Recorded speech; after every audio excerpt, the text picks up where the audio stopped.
Hello. Can you hear me? Thanks for coming, everybody.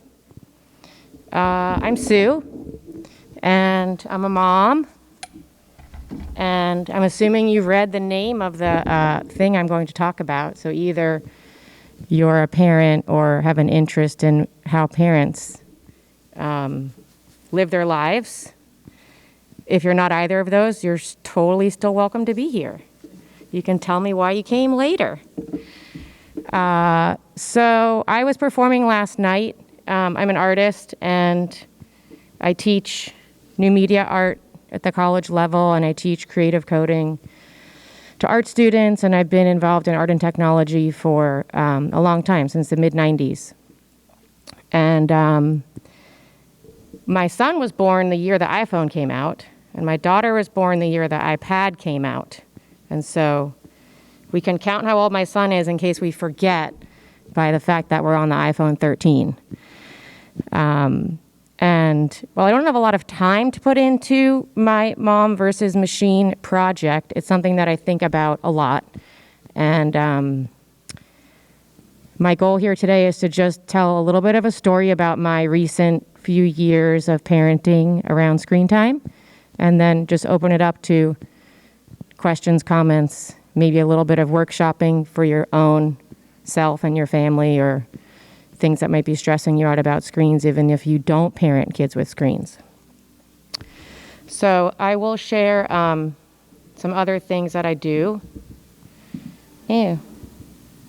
Hold on. So this is my artist website. I go by Sue-C, and I work with live cinema techniques. And if any of you were at the Negativland and Sue C show last night from 9 to 10 p.m., then you saw me there. I have always been super fascinated by photography and digital video, and then when I realized that you could throw all these things into a computer and make them do interesting things, I just kind of never looked back. So I have no inherent negative bias towards technology. I think it leads to really amazing things.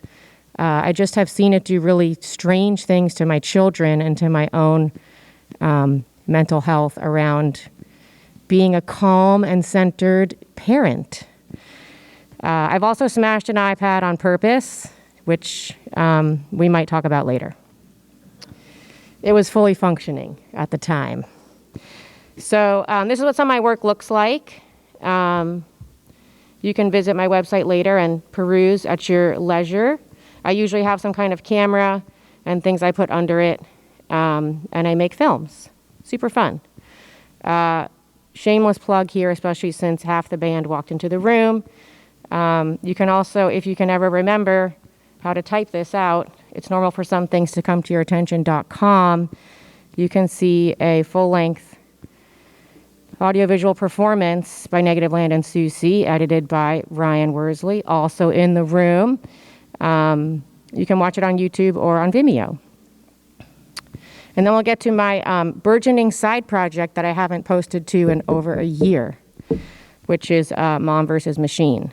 So I hopefully will post more, since I have blog posts written that I never added. But this is my daughter Zoe, and this is the day. I couldn't quite get her to come outside, but I got her near a window.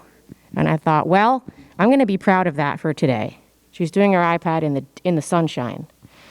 And I read a lot of books over the past few years, not all of them in their entirety, but about screens and addiction and our brains and how it affects children and how much you should worry and how much you shouldn't worry. So we'll get to my presentation for today. So this is a online whiteboard application that I use for my students called Miro. So I can share this with anyone who wants it to be shared with them. I just thought it was kind of comical to make it seem like it's an app. It doesn't exist. I'm not an app designer yet. But my questions that I often ask the internet and myself when I'm feeling overwhelmed is, how do I get my kids off their devices? and how much screen time is too much, and why aren't these parental controls not working, and how many Robux did I buy this year?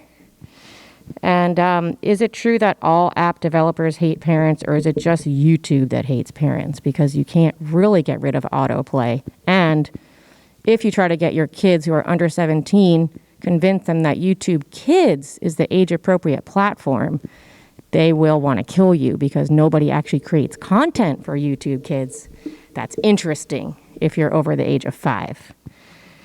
But if you want them to have YouTube, then you have to make their app age restriction settings 17 plus, or else YouTube doesn't work on their devices, which means that now the phone is really not a safe device anymore for anyone under the age of 17. And then how to enable safe search. I went down a long rabbit hole on that, and it was really fascinating. And I highly recommend typing some search terms into different browsers with their safe search turned on, because there's only one that I found a few years ago that will return 0 results, and that was Ecosia, the browser that plants trees with their advertising money, which is a great browser anyway. But all the other browsers, even when you typed in X-rated things misspelled, it autocorrects the spelling for you and returns something. And the something was suggestive enough to know that you definitely hit on the right search term. So anyway, that led us to, this is kind of what I was dealing with before the pandemic. Kind of the normal, like, oh my gosh, I do too much screen time. It's 2 hours a day. It's every other day. Okay, you can't do it all day Saturday. Okay, how about after you read a book, build a Lego, do something creative, take a long bath, then you can do screen time. We tried like every single possible combination, and they all would last for a little while. And then, because I think I like to blame, which I shouldn't, but I blame my creative mind for not wanting to be like super rigid. And therefore, it's very hard for me to create this structure. So before the pandemic, we were down to like, it was written down. It was every other day they had to take off except on the weekends. And then it was like 2 hours a day. And on the weekends, they could have 4. And it wasn't always like that. But we generally stuck to that. And then March 2020 came, and we were like, I don't know what to do. Like, where is everybody? All their friends are online. Just let them do whatever they want. So for a few months, we let them do whatever they want. And I remember asking my son, like, he was playing Fortnite a lot then, which I thought was kind of too much. But I'm not into the shooter games, so I tried not to be too judgmental. But it was like midnight, and I was like, you got to get off, you know? And he's like, well, I'll be off in a little bit. And it was like 1:30 in the morning on a Wednesday. I mean, granted, there was no school, but I was like, who are you playing with? He's like, oh, I'm playing with Drew and his dad. And I was like, oh my God, I'm the lamest parent on the planet. Someone's dad is up at 1:30 a.m. enjoying Fortnite, and I'm stressing out in my bedroom. So then my daughter, a couple of weeks later, she was easier to get off until she started playing Fortnite with a friend. And I thought, well, eventually that mom will tell her daughter to go to sleep. And so that's when Zoe will go to sleep. And then she's up till 1 a.m. And I talked to the mom weeks later. She says, oh yeah, I remember that night. I was waiting for you to tell Zoe to go to sleep. So it seemed like things were headed for like a really dark place around maybe May 2020, after what would that be, like 2.5 months of like, oh, you don't have to go outside. Outside's not safe. Everybody's, constantly online when you get on your device, so just play all day. So we Googled how to do a screen detox, which led to reading a lot of really terrifying books that I think are overblowing the situation. But it suggested at least 60 days. So we managed to go for about 10 weeks without any screens. We took the TVs off the walls. They couldn't look at my phone. We didn't watch any movies. In hindsight, I have no idea how I did this. It seems insane. But I think we were just desperate, and we wanted to try something. And we live on this super old, weird farm in Frederick, and so we have all this acreage around us. And then it's like McDonald's immediately, or Fort Detrick. But within this there was enough space that I could invite kids over. They could be outside and safe from COVID. And so I ran a camp all summer, every day. I hired teenagers to run it, and they weren't allowed to do screens. So it saved my kids from at least 10 a.m. to 4 p.m. from wanting to kill me. And we only had to survive until 10 and from like 4 to bedtime. And they were totally different children. I mean, the difference was remarkable, and it kind of made us want to throw it all away forever. But that just was not at all reasonable and really not how I want to live my life. So once virtual school started, everyone disappeared. There was nobody to come over because they were all too busy, and there were no play dates, and there was no dance, and there was no soccer, and everybody was online again. So we started trying to use all the Xbox controls and parental controls, and they all failed at some point. And then my son said, I want to build a computer, which I think in hindsight was probably out of desperation. Like, maybe if I make my own computer, they'll let me play it. So we built a PC, which was super fun. My daughter got an iPhone. That's when I started Mom versus Machines officially I own the domain name, and I think I own the Twitter and the Instagram handles. And then we're still sort of teasing out the experiment since then. One thing that I definitely learned, and my husband had been telling me for months, was like, all of your parental control apps are making it worse. And I thought, well, how could it possibly make it worse? Like, Apple gave me this tool, and it's got to work. And then I realized, I'm letting the dealer control the supply. Like, you literally cannot give your children 0 minutes on anything. If you know how when you set an alarm, you can set any time? If you try to set 0 minutes for the amount of time for an app, it automatically goes to 1. Like, you can't land on the 0, which means that they can play anything on their phone for 1 minute. And you can get a lot done in 1 minute. You can check whether you got a present in Royal High or some egg hatched in a game. And then suddenly it goes dark and you have to ask for more screen time. And you can ask for 15 minutes, 1 hour, or all day. Those are your 3 options. So that clearly is not designed for parents. So then you go into all the detailed settings and you get to like groups of apps and 20 minutes for games, but not these games. And I got so detail oriented with it. And then every once in a while I'd be like, I haven't seen my daughter in like 2 hours. And she's somehow on this game that it says she's reached the limit. And so I realized she just kept hacking all the passwords. And then it seemed like even when she wasn't hacking the passwords, it still wasn't working. And I realized I was just turning her into like, she was so anxious about when the time was going to be up that she never wanted to stop. Because she thought, I don't know when I'm going to get more. And so it's really stressful. And when she actually expressed that as an 8-year-old, I thought, okay, this is like it really isn't working. So I had to give it on that app. And then the Xbox app seemed to be working really well until something happened with that where it literally just ceased to function entirely. So after some soul searching and trying not to beat myself up, we just decided not to worry about it so much. And just let them do whatever they want for a while, and that's sort of the phase that we're in. But instead of reading books about how terrible screen time is for my kids, I started reading books about, well, how do you raise a kid that knows when enough is enough? And how do you raise a kid that's going to make their own decisions? And what are you going to do when they go to college? You're not going to follow them around and say, like, you should really put your phone down now, sweetie. It's been 2 hours.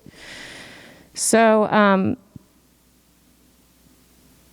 what I learned is that you want to focus on the relationship always as a parent.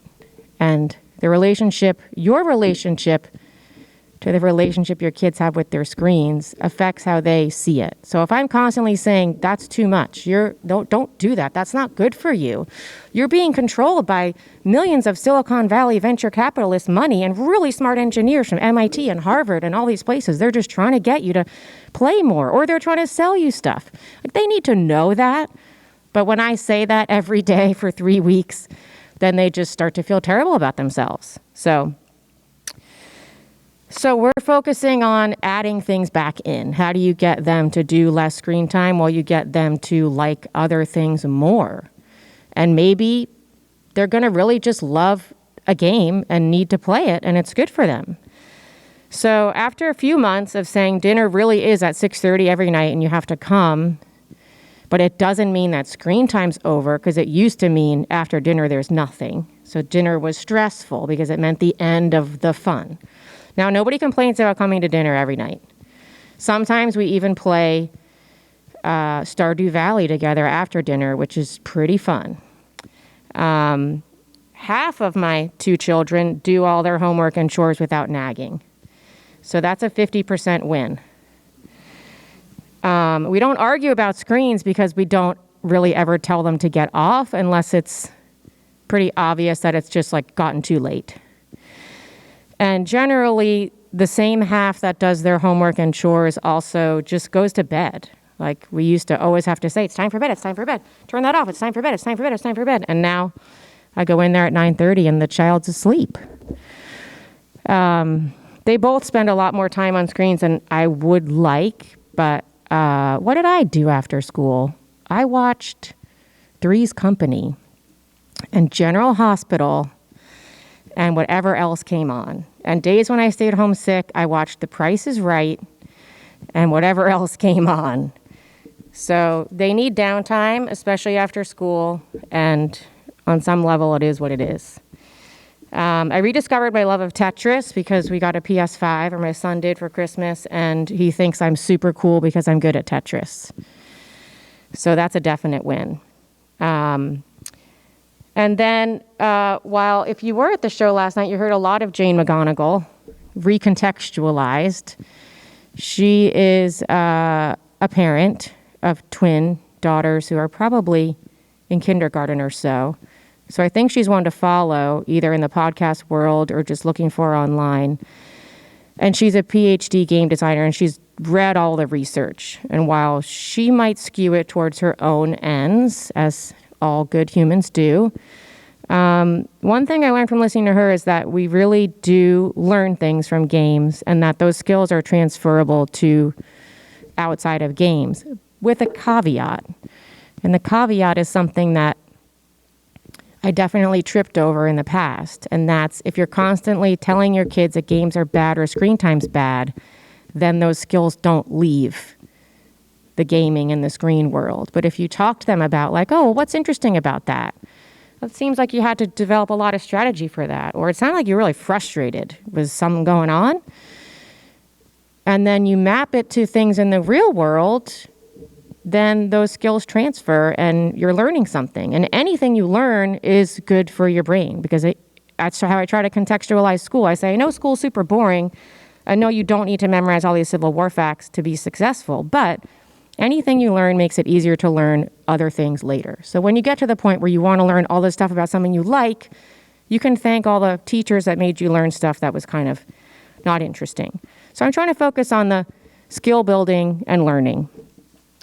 And then she also says 3 hours a day is probably enough, but not too much. So maybe that's my New Year's resolution that I never wrote down, is to try to get them to only play 3 hours a day. I'm not going to tell you how much I think they might play now unless you ask. So my goals are self-management is a big one.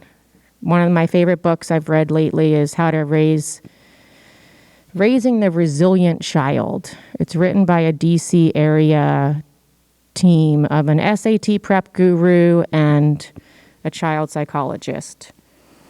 William Stixrud is the psychologist. And the main takeaway from that book is that if we don't teach our kids to manage their own time and energy and attention, then they're just going to have to figure it out later on their own when it's a lot harder and when the stakes are higher. And especially around the relationship to screens, they're going to have to work it out at some point. So their advice is be more like a coach and less of a friend, because that can be kind of dangerous. You can be friends at times, and less of just an authoritarian kind of a-hole. My other goal is always what I just call media literacy, which has come to mean different things as time moves forward. But for me, means understanding that there is such a thing as the attention economy, and that their attention is valuable, their data is valuable, and who's using it and why. Understanding that when you're watching a TikTok video and suddenly you want to buy a set of fake nails, that maybe that video was an advertisement. And it's fine, you can still want the fake nails. But just understand that the reason you're asking me for this at 10:15 p.m. on a Friday night and your phone's stuck in the TikTok app and I can barely even get out of it to maybe think about buying the fake nails because I'm so tired that it seems like easier than telling you no. Maybe that was an advertisement. And then health, mainly mental health, because I think we have a lot of mental health seems more fragile in general on a species level than physical health does, but both mental and physical health. So if it were up to my 13-year-old son's desires, he would not go run around on a Saturday. But luckily, school's in person and they have PE. And then connection is a huge thing. I had a student tell me when I taught my first pandemic virtual class in the spring of 2020 that he was really happy because his mom had cocktails or some kind of party on Zoom with her friends, and she finally realized that socializing online is actually legitimate. And that this whole generation, not so much mine, but definitely the one ahead of me, just thought that was so foreign. And when their kids went to their rooms and were alone in there for hours talking to friends online, it seemed like, well, that's not safe. That's not good for them. And really, there's a ton of connections built. And a lot of the games are interactive and connect kids together. And you just need to, I feel like, you got to listen. Make sure that you're within earshot enough to understand, is my child being yelled at by someone? Is my child yelling at other children? Are they being productive in their collaborative gaming, or is it becoming kind of toxic? And then, like I said before, just to focus on the relationship. That has been the biggest piece of advice for parenting my newly minted teenager, is that if every time I go in his room, his shoulders go like this because he thinks I'm going to tell him to do something he doesn't like, then our relationship is just getting degraded every time we interact. And even if it's painful to see that luckily he drinks a lot of bubble water and not soda, but there will be 8 empty cans and all these wrappers and things. And sometimes I think, oh my gosh, this needs to change. And then I think, well, but only I want it to change. Who cares if he doesn't? If it doesn't bother him, why does it have to bother me? And why do I have to say something every time? I'm just being a nagging, annoying mom. So by focusing on the relationship, it requires me to really think about what's the experience they're going to have when I talk to them and when I enter their room. And when they're babies and toddlers, that's like all you think about. You're like, your face changes, your whole body language changes. You just want them to be happy. And as they get older, you get a little bit more like, maybe not so nice. So that's really all I wanted to share.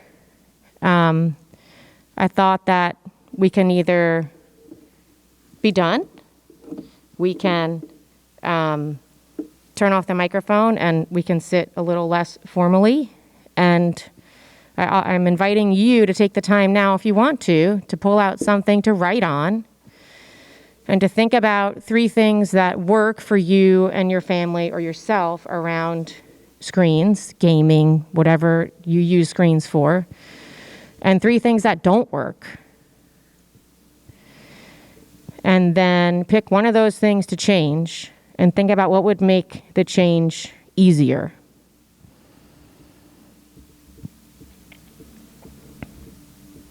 And then after that, or now, we can talk about any ideas you have or comments or suggestions. And if we want, we can type into this giant online whiteboard of Post-its.